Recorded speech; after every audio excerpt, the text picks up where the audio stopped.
السلام علیکم ورحمۃ اللہ وبرکاتہ۔ سبق نمبر 8، دو زیر کی تنوین۔ اب تنوین، دو زیر کی تنوین، اس کو نون تنوین بھی کہتے ہیں۔ اس کے اندر پہلی بات جو سمجھنے والی ہے وہ یہ ہے کہ زیر کو جب تنوین یعنی دو زیر کو ادا کرتے وقت آواز کو ناک سے نہ نکلے، آواز جو ہے وہ ناک سے نہ نکلے، یعنی با دو زیر بن، اس کو با دو زیر بن، اس طرح اس کے اوپر مکمل غنہ نہیں کرنا۔ اور دوسری جو غلطی ہے وہ یہ ہے کہ با دو زیر بن کو کھینچنا، لمبا نہیں کرنا، با دو زیر بین اس طرح نہیں پڑھنا، بلکہ با دو زیر بن ہی رہے۔ تو اس کی مشق کرتے ہیں۔ با دو زیر بن، تا دو زیر تن، ثا دو زیر ثن، جیم دو زیر جن، حا دو زیر حن، خا دو زیر خن، دال دو زیر دن، ذال دو زیر دن، را دو زیر رن، زا دو زیر زن، سین دو زیر سن، شین دو زیر شن، صاد دو زیر صن، ضاد دو زیر ضن، طا دو زیر طن، ظا دو زیر ظن، عین دو زیر عن، غین دو زیر غن، فا دو زیر فن، قاف دو زیر قن، کاف دو زیر کن، لام دو زیر لن، میم دو زیر من، نون دو زیر نن، واو دو زیر ون، ہا دو زیر ہن، حمزہ دو زیر ان، حمزہ دو زیر ان، یا دو زیر ین۔ آگے دو زیر کی تنوین، دو زیر کی تنوین کی مشق ہے۔ اس سے پہلے اگر را کے نیچے دو زیر ہو، را کے جس طرح پڑھا تھا کہ را کے نیچے زیر ہو تو وہ را باریک ہوتی ہے، اسی طرح اگر را کے نیچے دو زیر ہو تو وہ را بھی باریک پڑھی جائے گی۔ تو اب اس کی جوڑوں کے ساتھ مشق کرتے ہیں، جوڑوں کے ساتھ وہ کس طرح؟ عین زیر عی، نون زبر ن، عین، با دو زیر بن، عین بن، غین زبر غا، ضاد زبر ضا، غا ضا، با دو زیر بن، غا ضا بن، نون زبر ن، فا زبر فا، نفا، قاف زبر قا، نفقا، تا دو زیر تن، نفقاتن۔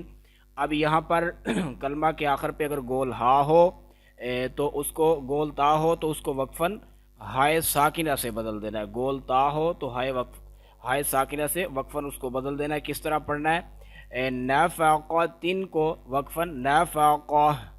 آگے با زبر با، را زبر را، را زبر را، برارا، تا دو زیر تن، براراتن، عین زیر عی، و زبر و، عیوا، جیم دو زیر جن، عیوجن، حا زبر حا، را زبر را، حارا، جیم دو زیر جن، حارجن، با زیر بی، حمزہ زبر ا، بی ا، خا دو زیر خن، بی ا خن، حمزہ زبر ا، حا زبر حا، احا، دال دو زیر دن، احدن، کاف زبر کا، با زبر با، کبا، دال دو زیر دن، کبدن، با زیر بی، قاف زبر قا، بقا، دال زبر دا، بقادا، را دو زیر رن، بقادارن۔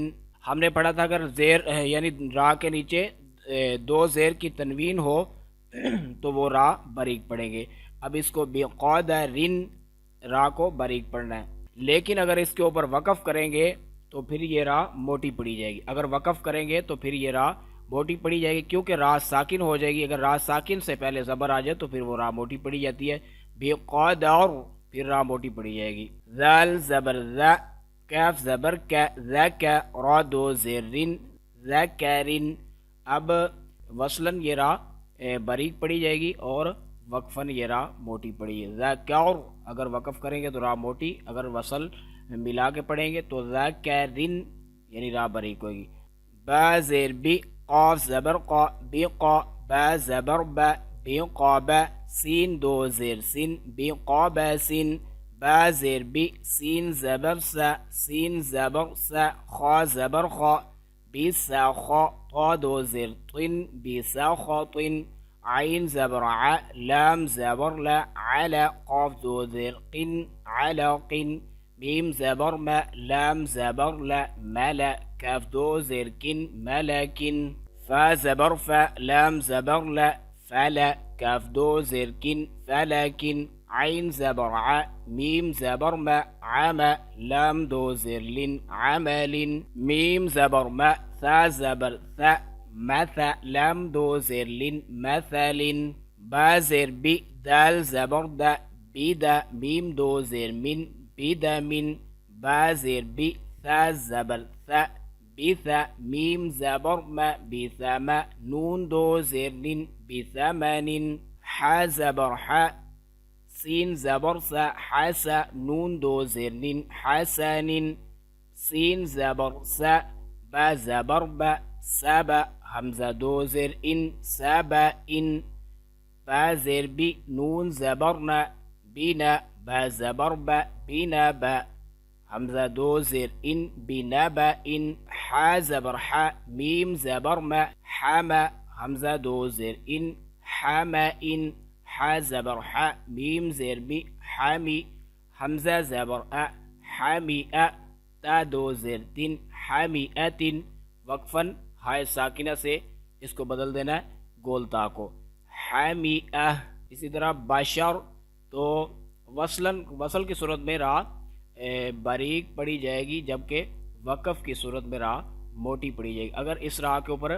بشر اس کے اوپر اگر وقف کریں گے تو جس طرح میں نے پہلے بتایا تھا کہ تنوین والی جو را ہے جس کے نیچے دو زیر کی تنوین ہو وہ را باریک پڑی جاتی ہے، لیکن یہاں پر اگر وقف کریں گے تو پھر یہ را موٹی پڑی جائے گی لیکن وصلاً یہ را باریک پڑی جائے گی.